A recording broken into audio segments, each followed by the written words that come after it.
Hi everyone, I'm Ryan. Welcome back to the garage. Anyone following this channel will know that I didn't put a video out last week, and the reason for that is I got massively frustrated with the bike. I tried to start it without any success, and I just lost interest and failed to achieve a video, failed to achieve a start. So I've come in, new mindset, new attitude. Cleared the workshop. I've created some more time this week, and I'm going to try and systematically work out why the hell this thing won't start. To that end, I've looked at your YouTube comments. I've spoken to a few people. There's some reasonably, there's good, sensible suggestions as to why it won't start. I've no idea whether they're the facts or not, so I'm going to try and tick them off one at a time. I did try to clean up the carbs last week and give it a start. I'll put a short montage of my efforts there. However, today I think I'm removing the carbs. I'm going to give them another good clean. I'm going to systematically check everything that I've done so far. I've got some things to help me. So I mean, you'll see that the starter motor down here is connected via a bodged old cable. So I've bought some good cable to actually attach that properly.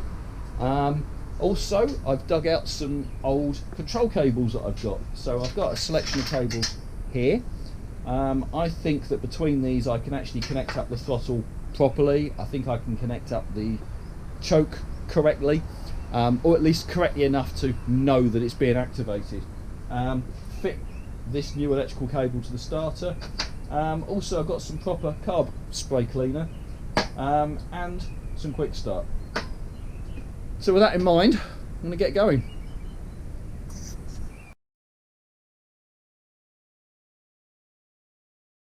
So I got the carbs off, and there was me saying I didn't need to clean them, and I've just spent a couple of minutes looking over them carefully, and when I've looked down inside here, you can see the one on the left, the slider is down, the one on the right, it's stuck up. So that clearly should be returning.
Welcome to the new addition to the garage. So as the nights get cold, I now have the ability to put some heat on, and that hopefully will make working out here a whole load more pleasant. Right, to begin with, I'm going to remove the carburetors and then see if we can connect them up properly.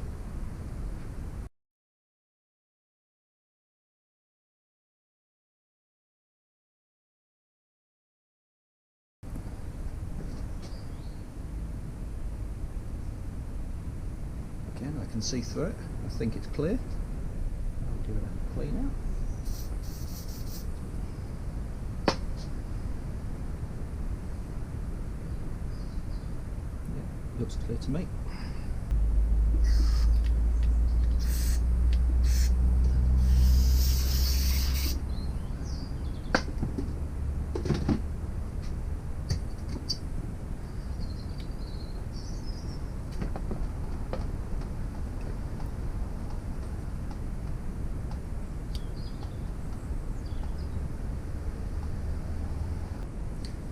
Okay, so I've been through my stash of old cables, and I seem to have a choke cable, which I'll get to in a moment, and this seems to be an old, bit knackered, but throttle cable, which does at least still pull freely.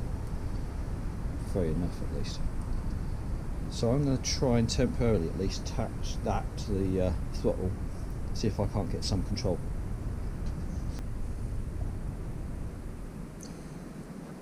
Okay, so that's an old throttle cable connected, but if I attach that now, I can actually operate the throttle properly. So that, I know it's only got one cable, so it's not safe for the road. There's no pull return, but it will do to get started. Let's work on the choke now.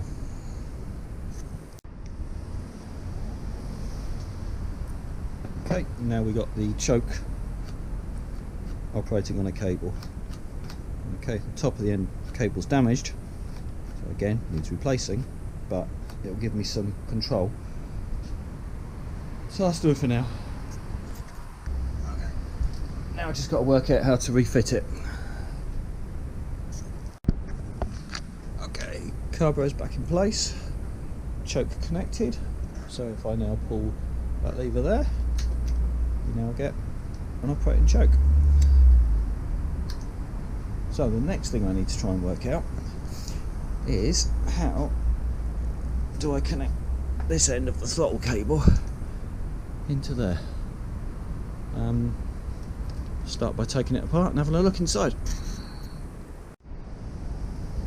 Okay, so I've undone the two screws that hold this onto the handlebars, and that's the mechanism that I found inside. And the cable that I need to change is this one at the front. This cable here, which goes and attaches on that side of the grip. So let's see if I can unscrew this and work out how to reattach it. So interestingly, I've got two cables which looked identical, or at least to me externally, whereas this one has got a mechanism whereby that screw goes into the housing, whereas this one, the whole cable has to rotate into the housing. So yeah, wasn't expecting that. Let's see if I can still connect mine up. Okay, so we got throttle attached, which is operating the throttle mechanism. Excellent. So next on my list of things that need addressing is this cable here. It's off the starter motor, it's been cut off previously. I just bodged it on with a bit of 3-core cable. I've purchased some new cable and a couple of ends. So I'll try and attach that. I'm expecting that it runs up through the frame, on the side of the frame at least, around and then connects it up there. So let me see if I can do that. So once again, I don't have the right tools and I've not done this before. But that looks reasonably self-explanatory. So let's strip off about that much of the shielding.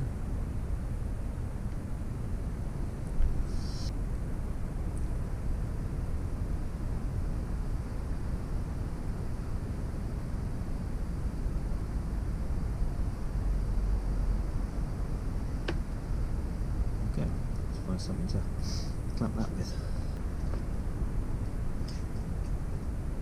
Go for that one.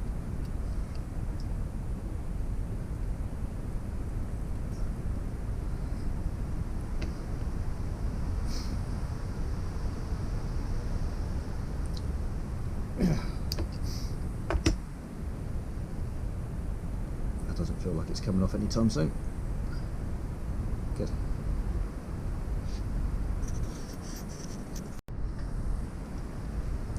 And then I'm going to put a little bit of shrink wrap heat shield over the end of that. Make that a nice clean connection. Okay. Starter motor now connected on a nice clean connection here, running up through the frame, that here, and then securely attached there. So that's better. I'm happy with that now. So one thing that was mentioned more than once was maybe that it's firing in the wrong sequence. and a test suggested to me was just swap the HT leads. Now I would just swap them, but unfortunately this one isn't long enough to reach, so it's not quite as simple as that. I could try extending it, but I'm not keen on that idea. So what I'm going to do is I'm going to remove the cover, remove the rocker, and just give it some careful thought, have a look at everything, reread the book. Am I missing something? Quite possibly. I've said multiple times I've never done this before. Okay, so checking everything internally. If I take that T mark there, and that's lined up with that indent in the case, I'm confident that's correct. Which in turn, I've got this indent here is pointing directly up 12 o'clock, and it's much harder to see with the carriers in place, but there is a line just there. Try and show you on the camera. There's a line just in there, which is in line with the case on this side, and it's much harder to see the other side, but it's anyway. Bottom line is, I'm confident that's right.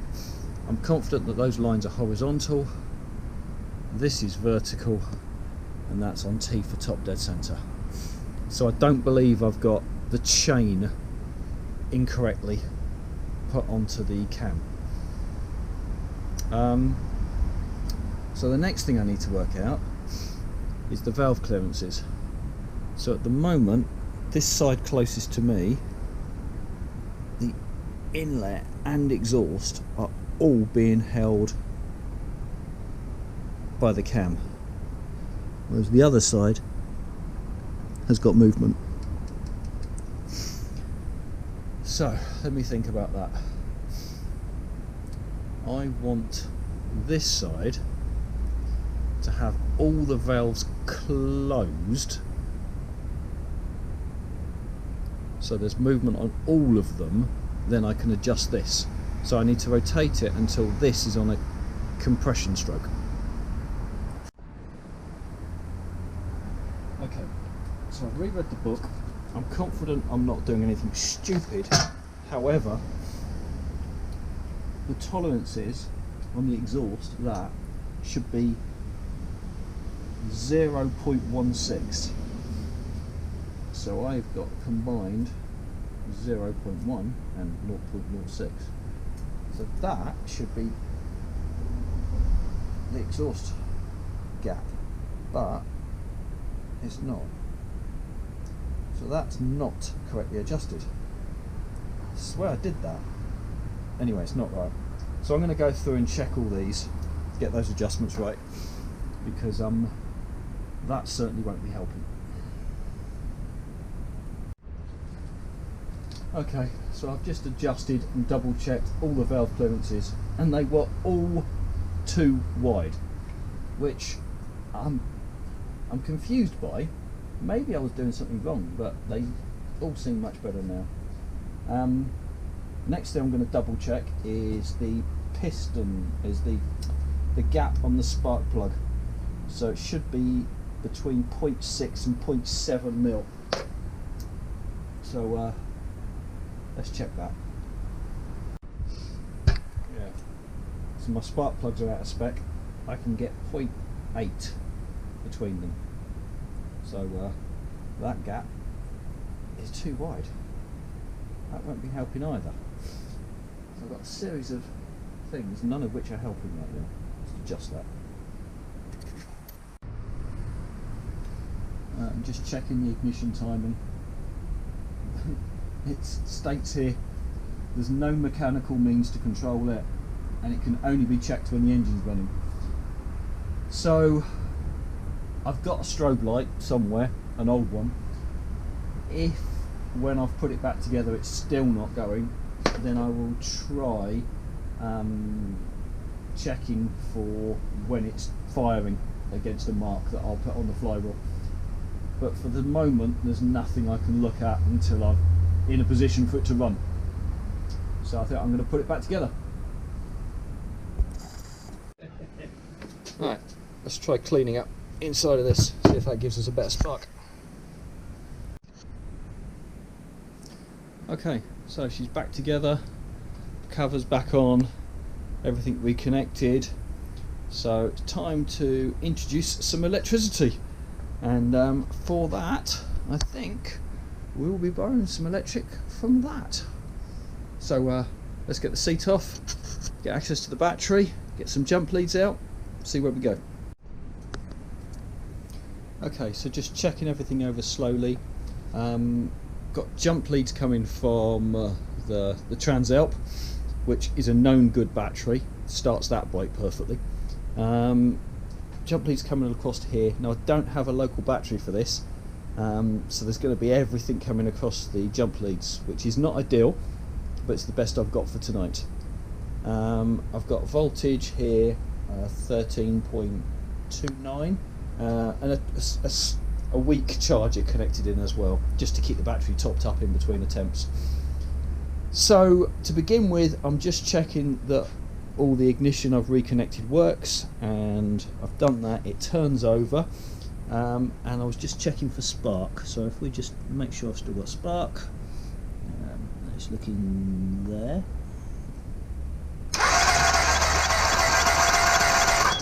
So we got spark, and the other spark plug. Okay, so we got spark, got electric. Going to try and put some fuel back in the carburetors.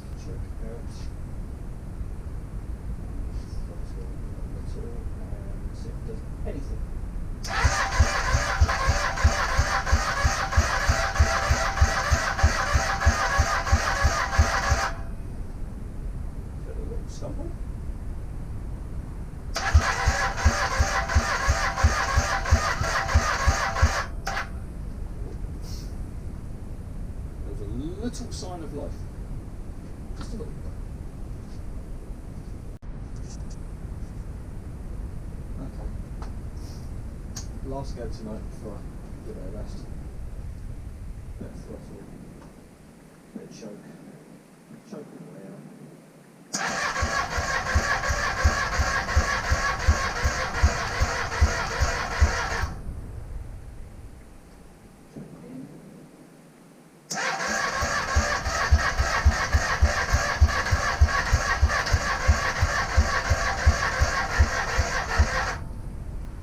Hi, right, it's another day. I've been watching a good video that I managed to find on exactly how these carburetors work, and I think I understand a bit more than I did previously. And there's channels, air channels and mixture screw, which I haven't removed, haven't checked to clear, and I think it makes sense for me to take the carbs off one more time, quickly check all that, then I'll have another go at trying to start it. So I'm going to do that now. Well, so the carbs are out again and stripped right down this time, and giving them a good clear out, but I'm paying particular attention to the air channels, because I learned watching videos that there's little tiny holes in the bottom of here, which if you operate that, running out of hands now, holes right at the bottom of the throttle mechanism, right down inside there. And they are critical. So I'm just trying to work out exactly how to blow and clean these out, because they're something I hadn't noticed existed. And so yeah, that might be contributing to my problem. So let me get those clear. Okay. So she's all back together. Carbs on. Filled up. There's a bit more fuel in this pipe here. I've got jump leads to the Transalp.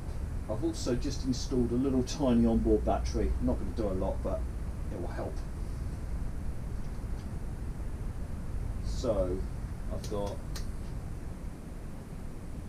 13.6 volts showing on the battery. I will do a choke out. A little bit of throttle, touch the button. Come on, baby.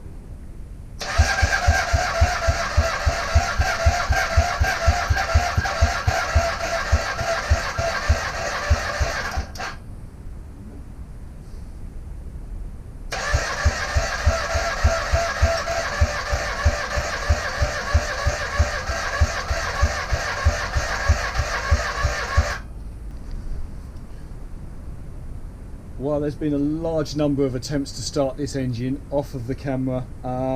It still just won't catch, it won't run. I've spoken to a few people, I've rethought about everything I've done, and I'm not happy with the compression readings that I'm getting. I'm still seeing low readings on both cylinders. For that reason, my next action is I'm going to take the head off again, and I'm going to recheck the valves, relap them in, do it much longer, much better. I think that's where my problem still lies. Frustratingly, that's all I can do for now, out of time, but thank you very much. Please do like and subscribe to this channel. Keep me encouraged to continue, because yeah, I've hit the point of I don't know what to do next, and I'm just going to keep going until I win. Thank you very much. Bye for now.